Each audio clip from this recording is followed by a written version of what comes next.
Hello, welcome to this presentation. Uh, the idea here is for me to just give a brief, 5 minute or so overview of ARIS's business process mapping application. My name is Musab Qureshi. On the left here, you have my contact information, my email address, and my WhatsApp as well. I'm an independent consultant, not too far off 25 years of work experience. The UK, Switzerland, Norway, Saudi Arabia, the UAE, and a large part of my work has been around the improvement, the mapping, and then the subsequent improvement of processes, business processes, IT processes, and then having these documented, having these implemented within an organization's environment, using their tools, using their people, and helping them to move forward in a structured and organized manner. An example of the projects I've carried out has been one engagement with the Open University, that is the largest UK university by student numbers in Western Europe, where the scope of the project was to, you know, um, to capture the student journey, to understand the student journey and the touch points, to put together a taxonomy for how we're going to organize all of these processes. There were hundreds of them in the end, and looking at also some of the key business processes, the end to end, if you like, um, and coming up with a process list, defining a modus operandi, how we're going to present these things, agreeing that with the project sponsor before diving into the actual, the process capture itself, which was carried out through workshops, presentations, work shadowing, meetings, and subsequently we were able to come up with an as is and a to be, and also come up with recommendations which, using certain planning methods and techniques, we could prioritize, which would be the most valuable or urgent, that need to be carried out, and aligning this all within the context of strategy and other projects that were happening in the university at the time. That's really the kind of typical project. Although that's an example of one client, uh, that's typically the kind of projects that I carry out. Well, I don't want to go, on too much with this right now. Um, Let me transfer over to the BPM tool. So we go here to now. ARIS is a one of many tools that are available on the market, and for want of a better word, comes in two flavors. One of them is a cloud-based version.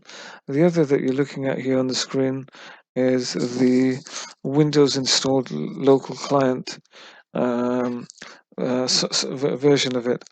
And I'm coming from a background of Six Sigma and Lean, ITIL, other best practices, and so on. So when I'm capturing business processes, when I'm trying to improve them, I need a tool that's responsive, reliable.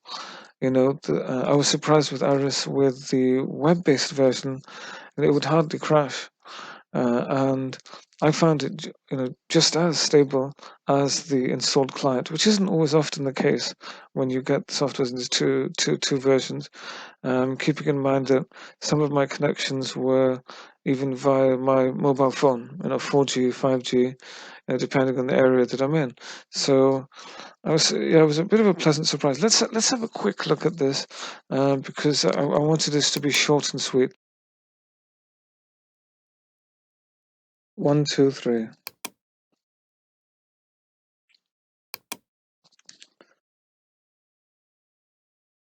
So a function is basically an activity. What's being done? Let's say, for example, I want to book my driving lesson for my next class. So I'll say book. I'll come over here and I will say book lesson, book driving lesson, for example, and as a role, I might come over here and say, for example, I am at that time a student. When I choose the shape here in ARIS, were I to click any of the four blue plus shaped chevrons that are above, below, to the left and right of any of these shapes, I get a number of options. So if I click this here, the symbols that come are some of the more common ones, but I could choose from a wide list that are here and add to them as well. Okay, what I'm going to do is I'm just going to click this line connector, and I get this kind of snap and glued crosshead line connector. I choose this for balance of display. I just click here in the middle, and you can see here that a number of options come up that define the relationship between, in this scenario, myself as a student and the activity that's being carried out for booking a driving lesson. And this is, of course, used when not only when I have one process actor, but when I may have multiple as well. It could be that one is a principal who leads, and there are others who participate. There are others who are actually responsible for, and there are others who only have to be notified for as for example. So I'm going to say that I lead this. Again, if I click on the shape and the chevron, I can choose an XOR. I could bifork the XOR into a negative and maybe a positive event, and in this way I can continue to grow this. I can grab this and actually move it down. Okay.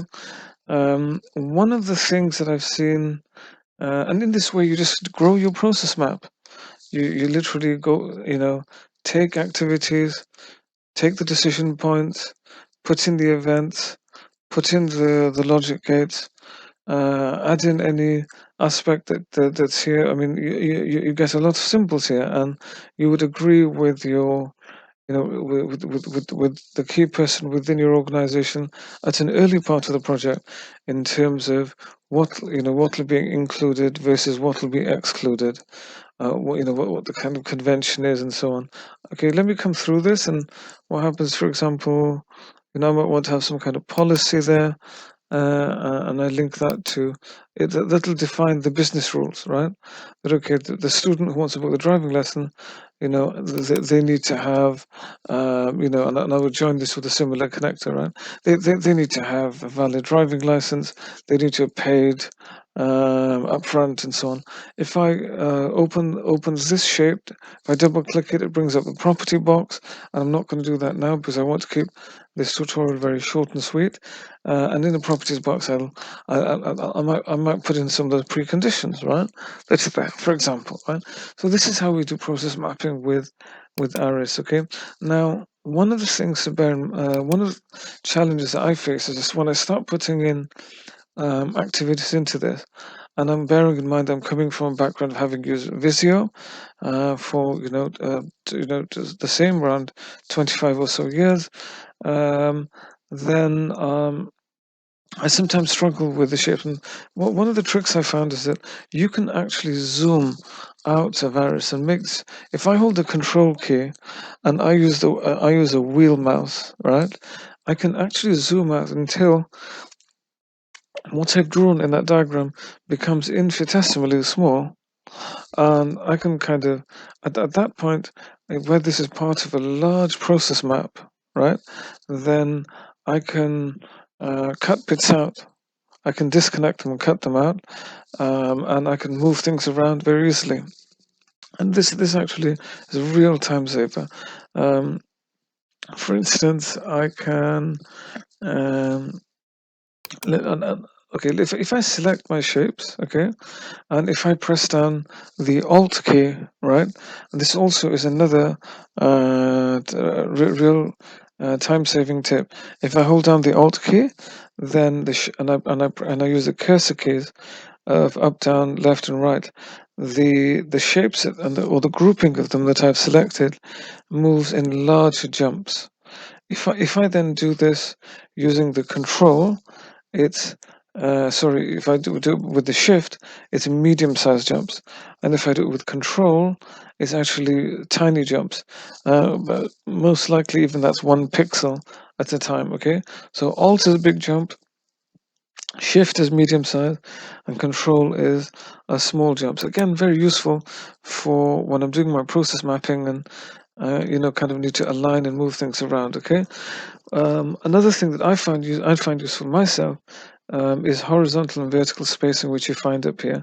With vertical spacing, if I click and drag it from up to down, right, and let go, it will push everything down. And if I click it and go from down to up, it will actually move everything up. And the same thing in terms of the horizontal. I can close the space. I can also increase it as well. The main concept of this tutorial, without going deeper into all of the features and the functions and the incredibly powerful options that the application provides, you can see here that within a few minutes, right, you can start to put functions down, start to assign roles to who would do them, and how they would do them. I can mention certain policies, or if I want, I can mention the business application that's being used, right? Here we have application system type, here we have cluster, and so on. And really, to be honest, it's a lot of business process mapping is about communication. And you work in one project with one organization and agree with the manager there that cluster will mean such and such, and you go to another project and you say that, okay, we can use it for something a little bit different, maybe not too different, right? Some of these things are a little bit more strict. You kind of have to go by the book. An assumption is an assumption, a business rule is a business rule, and a risk is a risk. And in this way, a document is a document, right, and so on. And therefore, you would go through and develop a way of using ARIS that would be particular to your organization. Now, if you're going to be using ARIS, the functionality within it beyond it just being a drawing tool, then you need to be really careful about the use of these shapes, because each of them has with it an element of functionality. Some code is generated, and it can ARIS actually can walk through a process and validate it for you, and therefore it's really important that you follow the rules of ARIS, of which there's a lot of documentation and so on provided by Software AG on their website, and a lot of information generally as well. I hope that this tutorial was useful to you and that you saw from it, if you've been kind of like myself for quite some time, having heard of ARIS, and then when I kind of install it and try it, I find out it's actually so intuitive and simple to use. I hope that this brief recording has done the same for yourself as well. On my presentation, you see my contact information. Feel free to drop me an email or a message if you've got any questions, if you would like to share any feedback. I myself work as an independent and freelance consultant, and I always look forward to feedback and having that discussion with people, and would love to hear from you. Thank you. Take care.